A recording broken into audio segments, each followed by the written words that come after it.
Hey pals, it is me, Artie, coming at you on the last day of 2021. I've just eaten almost 3 vegan donuts. There is a phantom hair on my face. I think I've got it. Yeah, Krispy Kreme are apparently doing more vegan donut flavour options because it's Veganuary in a sec. 1, annoying. 2, the flavours are not great. But I've not really sat down and done like a currently what's going on in my life and what I'm thinking about that's happening right now sort of a video in a while. A lot of them have been like long-term reflection videos on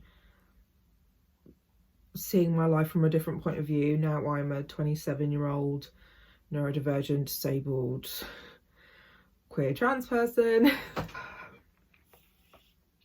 I just wanted to sort of talk about my experiences so far when it's come to sort of ADHD diagnosis and treatment process. In a lot of ways, I wish I hadn't used the people I've used. Psychiatry UK, because they have just really mucked me about from the start. You know, I have a very great GP. I'm very lucky to have him, that he, you know, just straight up referred me through, and has also referred me for an autistic assessment on the NHS. Even though, you know, most people are like, oh, why would you go for that when you've already been diagnosed with ADHD? It's like, well, because I'm very sure I have both, and I need help for both, or at least I need confirmation of both, to be able to access better support systems around. The ADHD assessment process has been kind of like quite shit still. I don't know, at least I didn't wait 3 years like I probably would have done on the NHS, and I guess I didn't pay 500 odd or more pounds for this, but it almost makes me wish I had and found someone nicer, found a better service to help me. But like, I sent in my forms, you know, I literally took months to fill in these forms because it was so difficult to understand what they were asking, as per usual. Like, that's a very typical autistic thing, is that I don't really understand what a lot of people write or say because they are just so vague. They're not asking pointed questions, so it makes it really difficult for me to answer them. But I did it all and I did submit it in time. I got an email like a couple of days before my assessment being like, you haven't sent in your assessment forms. I was like, I definitely did. And I was like high anxiety, panic attack almost mode right before my assessment, trying to get someone to like speak to me about this. Apparently it's just a fucking automated email they just send to everybody. I'm like, that's not fucking okay. Why are you sending an email that's telling people they haven't done their forms when they have? Especially with ADHD, particularly like ADHDers who have trauma and have experienced a lot of gaslighting. This is stuff I said to them and I posted on my Instagram and stuff too, and Twitter, that like, you know, I have been gaslit on and off for many years by numerous different people, from family, friends, but also people who are supposed to be helping me, including doctors and teachers and stuff like that. That even if I'm entirely sure I've done something, if someone tells me I haven't done it, I will immediately go into like panic mode that I never send the email or sent it to the wrong person, you know. And someone did confirm that they'd seen it, because as well on the system it hadn't shown anyone had looked at it. Apparently they didn't look at it until like right before the assessment. So yeah, you know, that was how this started, was hell.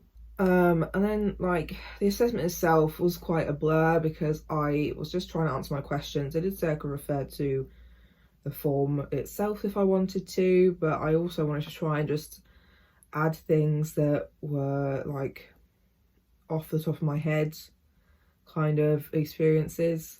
I struggled filling in the forms because of the trauma I have and also memory problems. I just don't remember a lot of my childhood. A lot of my examples came from my sort of teen years, which luckily still counted. Apparently you can use up until the age of 16 or something. I was like, thank God, because I do not remember much about my childhood. It was lucky we found some like old paperwork from teachers in my primary school that did say a lot of things that sounded very ADHD and autistic. So yeah, it got to the end of that, and they were doing all those usual kinds of questions that you get every time you go to, I don't know whether it's a new doctor or a new like mental health related doctor, because I've definitely had to do this at every single diagnostic appointment, where you talk about like your history, family history, where you were born, how you're born, you know, stuff that I don't know whether it's actually relevant anymore, but also stuff that's definitely been repeated and been in my like files forever. And one question caught me off guard was about like my gender.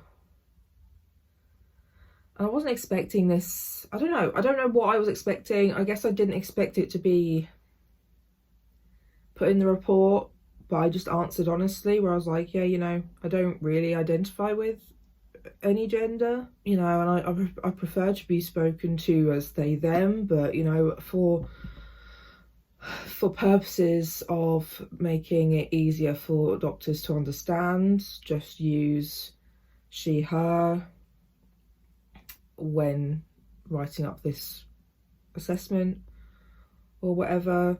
I think I said something like, thank you for asking though, because I don't know, it's not really something that's asked very often.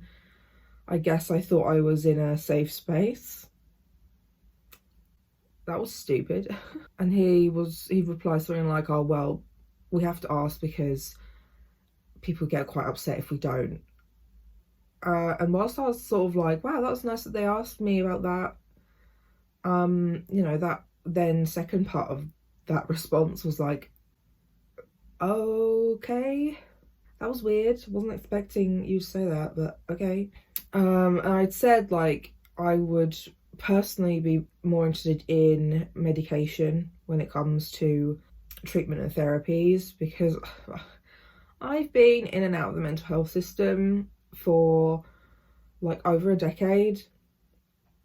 You know, I know how to do research, I know how to trial habits and I don't know, you know, different kinds of therapies that might be beneficial to ADHD. I feel like I've been slowly putting together coping mechanisms anyway without knowing that I was putting them together for ADHD. I thought it was for other things until, you know, in this last year and a bit, I've realised I'm ADHD and autistic, and actually a lot of those coping mechanisms were more for that than anything else I have going on. So I'd like to try medication. And he basically insinuated that it might be difficult for me to access medication even through them because I'm not in full-time work or full-time education, because apparently that's the only way these people seem to know and understand how to gauge if the medication's working for you. So cool. Can't trust the patient to know, considering ADHD literally affects everything in my entire life, not just work and education, but cool, whatever. I said something like, you know, there are definitely things that I can use to measure it myself outside of those realms. And he was like, oh yeah, well you can always just take up a course.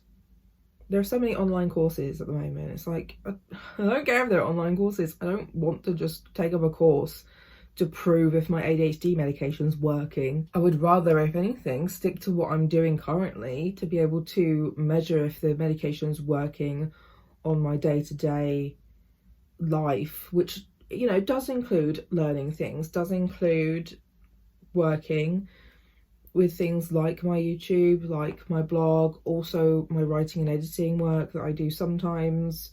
Like, you know, there are ways of measuring it, but also like my executive function is trash. And I think it would be good, a good measurement is like, have I remembered to brush my teeth more than once a day or at all? So that's been hell. And after that, I've had to measure my blood pressure and pulse. I was like, that's fine, I have all the stuff at home. I didn't think there was any rush on it because nobody actually said there was like a date to get these forms done by, and I mainly look at the portal from my phone, and their portal is just absolutely not phone friendly, and it honestly looks like shit. So by the time I actually went onto my laptop to fill in the form, I'd already missed the deadline, and I was like, okay, cool. So because I have all my blood pressure, I have my own blood pressure cuff anyway, because it's something I try to keep an eye on myself as well. And my blood pressure's gotten a lot higher recently, or in this last year or so, partly because of steroids. I've been on them for over 1.5 years now, and that can make your blood pressure go a lot higher. Possibly the tachyacus can have some impact on that too. But you know, before all of this, I had a lot, like much lower blood pressure, but quite high pulse. And my pulse has always been high in readings because a lot of readings I'd done were in hospital settings where I have a lot of trauma. So fun. You know, the readings aren't ever really that accurate when I'm actually in a hospital or in a doctor's office because of that. Hopefully it's starting to calm down a bit now, but yeah.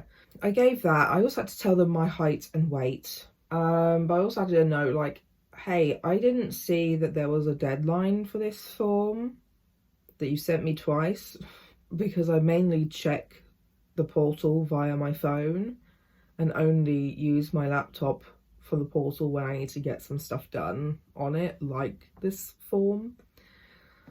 So hopefully that doesn't affect anything. But also at some point someone mentioned that they needed me to let them know recent blood test results. I was like, you need to be more specific than that, because like, I'm chronically ill, I'm on steroids, my blood pressure's higher, I get regular blood tests done anyway, but I don't think any of those blood tests would be of anything you need or want. So can you like clarify that? Got ignored. So after sending in my blood pressure form, I was like, by the way, nobody ever clarified about the blood tests, which was then confirmed, no, they don't need any blood tests done or any results at all at the moment. I was like, cool, so why did someone just say it? Why did someone just tell me that they needed results of any recent blood tests? Because as well, when I finished the assessment, I was on a 12-week waiting list to actually see this medication team. So I was like, okay, no rush. Won't do anything that quickly. But also, like, I get bloods done quite often. How many times am I going to send you blood test results that are just going to say the same kinds of things that you don't need? Yeah, that got confirmed. Not needed, not necessary. I did also have a go at them because a lot of things on their website was like, make sure you've got your proof of identification on the website or on the portal, because you might literally be given a prescription for medication at the end of your session. And I was like, okay, and now you've just told me I've got to wait 12 weeks.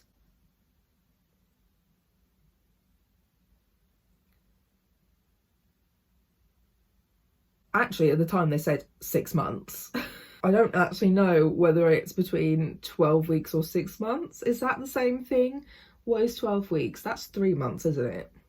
So I was sat here like, okay, 12 weeks to 6 months to start medication, trialing medication, but everything on your portal is telling me to get everything done because I might be prescribed medication right then and there. they hadn't really updated anything on their website or on their portal or in these emails they just send people. So they're just giving out incorrect information constantly to ADHDers who are just like, I'm what? So confused. This doesn't make sense. Huh? But then after I sent in my blood pressure results and stuff, and they said, no, it's fine, don't worry, I got sent through my actual ADHD assessment, like the form or all the stuff that they wrote about me. So number one, they want my GP to confirm my blood pressure and pulse and all these other things, weight and height and stuff. And I was like, if you're not going to believe me when I send you the details, then why did you ask me for the details? Why don't you just ask my GP to confirm these details or have a appointment with me to confirm these details? Why did I have to send you any of these details when you don't believe me anyway and need the GP to confirm it? There has actually been an update since I recorded this at the end of December. End of January, I got the news that I was at the top of the waiting list and should finally hear from the Tritation team about medication. So I am officially in the waiting period for someone to call me to do that. That's all. Then, like, that was also added another delay on everything because I didn't have like the time to sit down and do my blood pressure results when I like got up in the morning. I just kept forgetting, hello, untreated ADHD. So it was just like, you've put another delay on all of this by like 6 weeks. I could have probably seen my GP earlier, but now you've sent it. He's literally away on holiday because it's fucking Christmas week. So now I don't know whether, you know, he is just going to be like, yeah, cool, as like a response to them, or if he's going to ring me up and ask me, or if he's going to bring me in to confirm all these details. And then the thing that was like the worst bit of all of this, under psychiatric history, it says that I do not identify as my gender.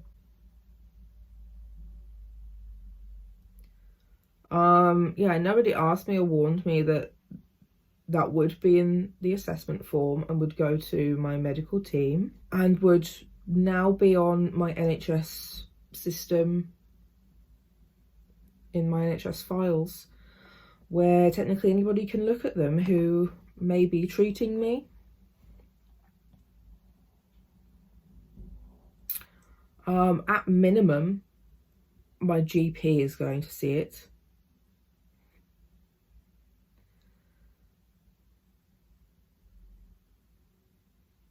And I've said a few times that I'm not out to my medical team because it's just so dangerous in the UK to be out as trans.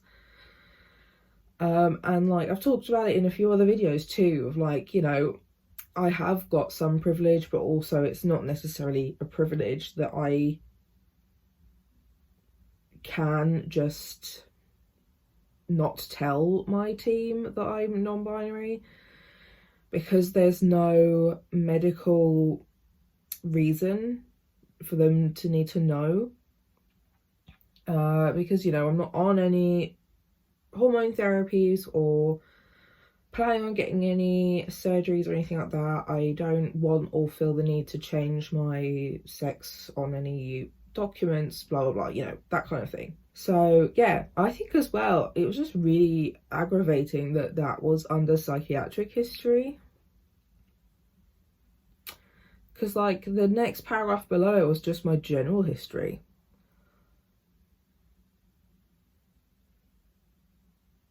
You know, like a bit about me. But no, being trans comes under psychiatric history apparently. So I told a few of my friends, I told my mum, and I told my therapist, and everyone was absolutely fucking gobsmacked. My mum was like her literal first response was just capital letters, what?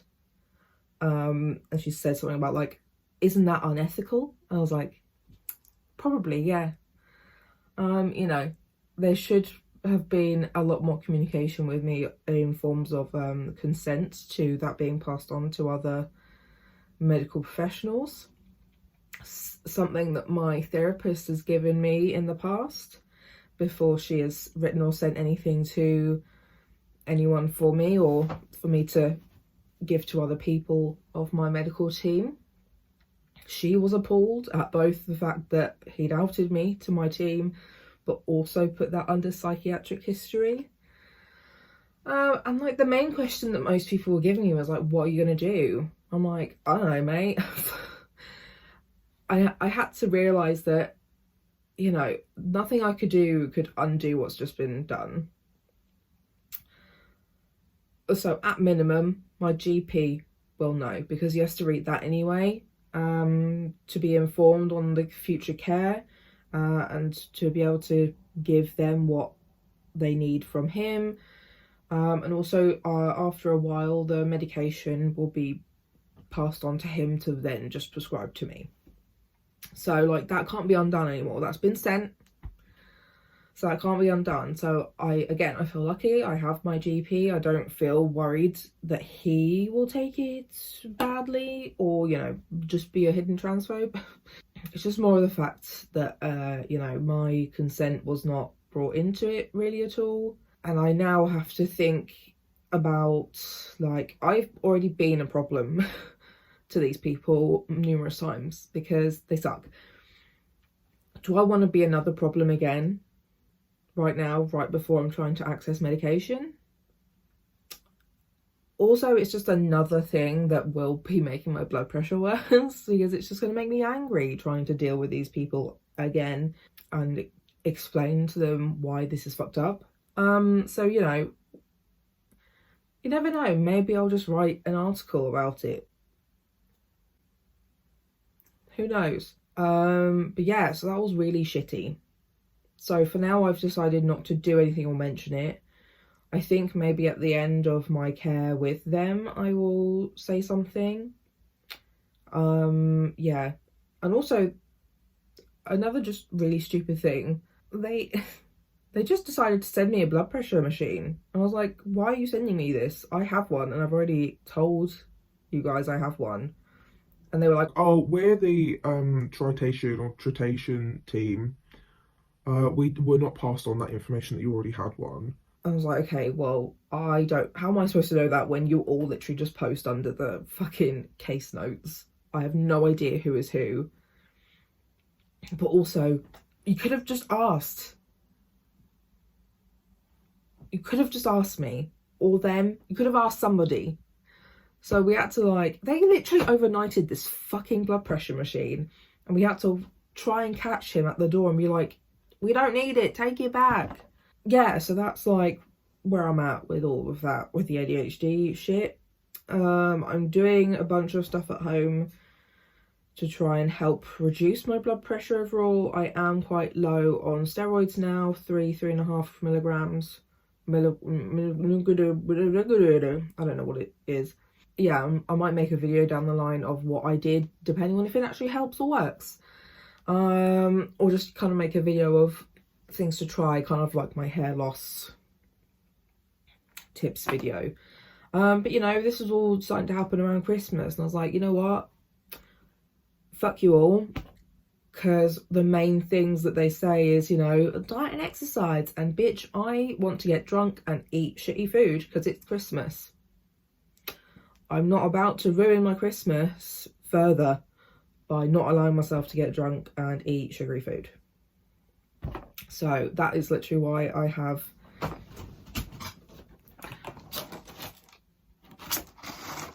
a box of donuts in bed.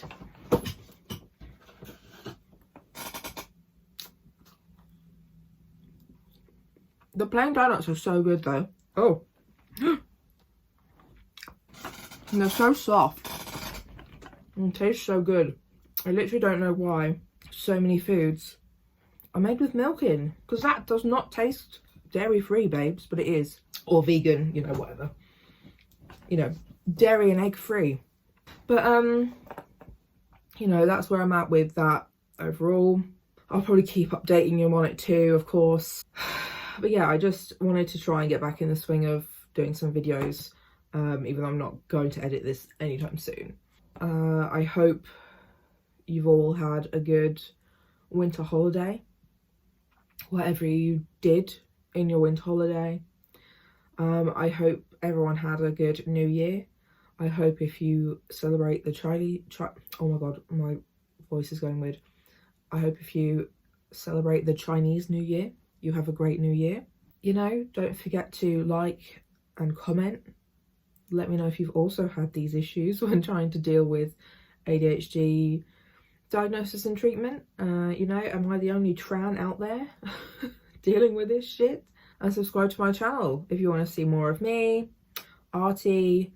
Apparently I'll have to start telling you all that I use they them pronouns all the time, because I keep being misgendered by people and then being shouted at for calling them out.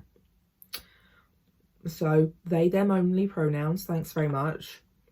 Subscribe to my channel if you want to see more of me talking shit about shit. I do have one video coming that I'm really excited to film and talk about, which will be the books that helped me heal my inner child. So exciting. I love it. I love this idea so much because it's just something I've talked about with my therapist too.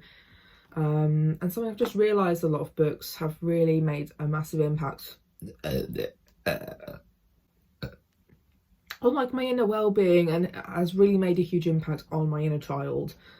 So that's one that I'm really excited to bring out to you all. And besides that, I will see you next week. Bye.